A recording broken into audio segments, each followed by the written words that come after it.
কোরআন শরীফ সৈশুদ্ধ করে পড়ার জন্য আজকের এই নিয়মটি খুবই গুরুত্বপূর্ণ। কোরআন শরীফ সৈশুদ্ধ করে পড়ার জন্য 30টি পর্ব সাজিয়েছি, তারই আজকে 12 নম্বর পর্ব এবং এই 12 নম্বর পর্বে রয়েছে মদের হরফের পরিচয়, যেটি অধিকাংশ লোক ভুল করে থাকে, যার ফলে অর্থ চেঞ্জ হয়ে যায় এবং সেই তেলাওয়াতে নামাজ ভেঙে যায়। আসুন আমরা এই নিয়মটি স্পষ্ট করে শিখে আমরা সৈশুদ্ধ করে কিভাবে পড়তে হয় সে বিষয়টি আজকে আমরা শিখব ইনশাআল্লাহ। তো মদের হরফ ভালো করে বুঝবেন, আজকের নিয়মটি খুবই গুরুত্বপূর্ণ। মদের হরফ হচ্ছে আলিফ অ ইয়া, আলিফ অ ইয়া, মনে রাখবেন।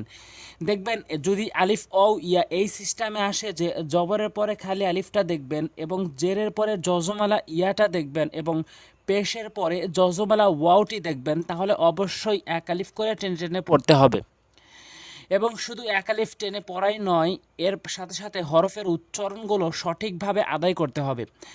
দেখুন পুরো ভিডিওটি দেখুন, তাহলে অবশ্যই এক আলিফ টান সহকারে আপনি কিভাবে সৈশুদ্ধ করে উচ্চারণ করতে হয় এই বিষয়টি স্পষ্টভাবে বুঝতে পারবেন। ভিডিওতে লাইক দিবেন আর সাবস্ক্রাইব করেন পরবর্তী ভিডিওগুলো পাওয়ার জন্য। তাহলে মদের হরফের পরিচয় কি? মদের হরফের পরিচয় হচ্ছে জবরের বাম পাশে খালি আলিফ থাকা। যদি এরকম কোথাও দেখেন তখনই সেখানে এক আলিফ করে টেনে পড়বেন। এবং জেরের বাম পাশে যজমালা ইয়া থাকা, যেমন এখানে জেরের বাম পাশে যজমালা ইয়া রয়েছে, যেখানেই আসুক না কেন এক আলিফ করে টেনে পড়বেন। এবং পেশের বাম পাশে দেখবেন এখানে যজমালা ওয়াও রয়েছে, যেখানে এরকম আসবে এই সিস্টেমে আসবে সেখানেই আপনি এক আলিফ করে টেনে টেনে পড়বেন।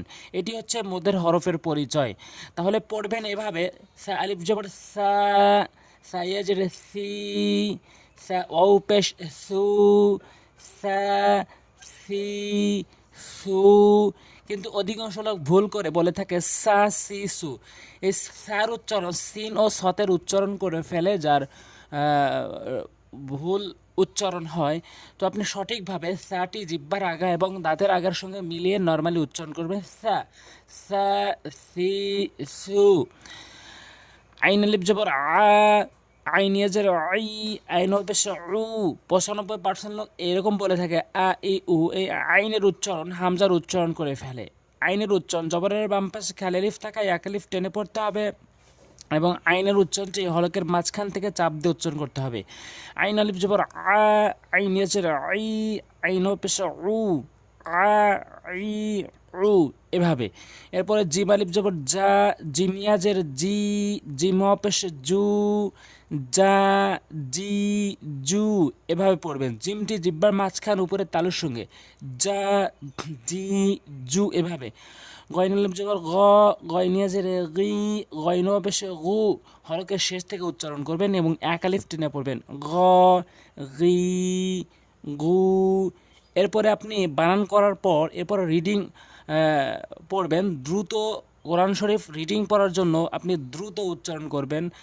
হা, হে, হু, ফা, ফি, ফু, খ, খি, খু, ক, কি, কু, সঠিকভাবে উচ্চারণ করবেন। অধিকাংশ লোক ক, কি, কু বলে, কফকে কাফ বলে উচ্চারণ করে। এখানে কফ জিব্বার গোড়া উপরে তালু থেকে ক, কি, কু, দা, দি, দু।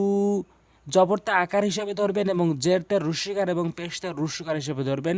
কিছু অক্ষর, কিছু হরফ রয়েছে যেগুলো এরকম হয় না। কাফ আলিফ জবর কা, কাফ ইয়াজের কি, কাফ অ পেশ কু, কা কি কু, যা জি জু, লা লি লু, র রি রু, মা মি মু, ঝা ঝি ঝু, না নি নু, সা সি সু, ওয়া উই ভু, শা she shoe, Ha he who, saw C সু, আ ই উ। এভাবে যদি আপনি পড়তে পারেন তাহলে আপনি দ্রুত রিডিং পড়তে পারবেন। দ দি দু, বা উল্টো সিধা করে পড়বেন, যেমন দি দ দু, দু দি দ, ইয়া ই ইউ, এভাবে একালিফ করে টেনে টেনে পড়বেন। আজ এ পর্যন্তই। পরবর্তী ভিডিও পাওয়ার জন্য অবশ্যই সাবস্ক্রাইব করে রাখবেন। আসসালামু আলাইকুম আ রহমতুল্লাহ।